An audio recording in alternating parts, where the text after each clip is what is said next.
So apparently, Brazil, the Brazilian state bank, is planning on tokenizing the Brazilian real on Ethereum's public blockchain. The Brazilian National Bank for Economic and Social Development, or BNDES, is tokenizing the country's national currency through the Ethereum's public blockchain to increase transparency. I think that is awesome. Anything that can increase transparency that has to do with currency and governments is always a plus. Any Brazilian can see the companies involved in the transaction and transactions carried out.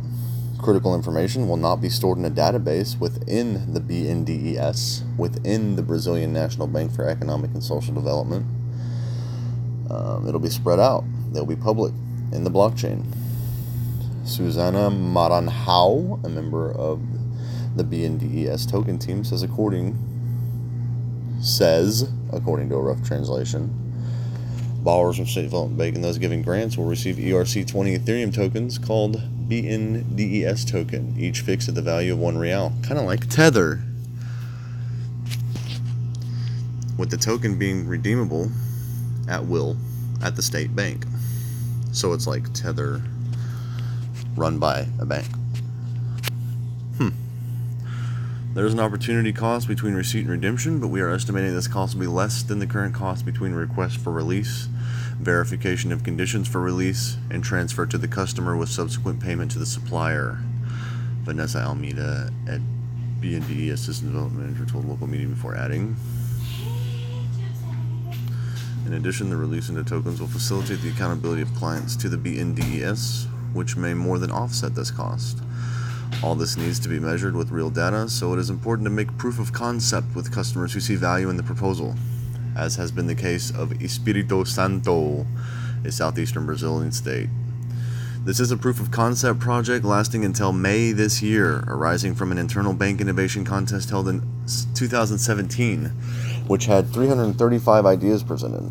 The suggestion seems to be that instead of handing out cash to suppliers, which you cannot track, or handing over fiat through banks, which the public cannot validate, they are given tokenized money through the public blockchain, allowing anyone to see how it was spent. Fucking genius. The rest of the world should follow suit. BNDES is the target of criticism. I digress. BNDES is the target of criticism and mistrust not only of the press, but of society in general. Have you thought if it was possible to prove fully that no BNDES resource was left in the hand of money launderers, or that no BNDES resource left in Brazil and went to Cuba? Rhetorically asked Gladstone Arantes Jr. from the bank. There are a number of projects that use Ethereum's public blockchain for record keeping, including the Canadian government, which is trailing it for contractors. Another link. But this is the only one of its kind. As far as we are aware, that goes a step further to tokenize the funds themselves and hand over Brazilian real tokens. How those tokens would then be spent by the contractors remains unclear. But as they are in effect blockinized, $, one can't see much reason why they wouldn't easily be accepted. Although the grant receiver of the tokens can, of course, just redeem them, with this acting in effect as a stronger public proof of the amount paid and to who. I think that's supposed to be to whom. Far stronger than simply just a record entry like the Canadian government's approach. One can further see this is developing in a way where legitimate businesses can just accept the token directly for payment, while nefarious entities would probably not want to risk the redemption process. For now, we have to see how it all develops, as it is very much at inception stage. Such is everything, pretty much, in this space. But the indisputable and immutable blockchain proof should increase transparency and perhaps trust in public spending entities and charities.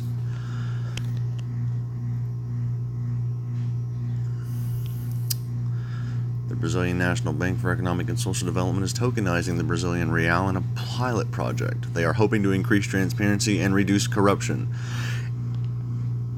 Increase transparency, reduce corruption. Increase transparency, reduce corruption. I don't really see a negative to that, honestly. Increase transparency and reduce corruption. I mean, that's the name of the game. That's it, man. just thought I'd share this with you guys when I first caught wind of it.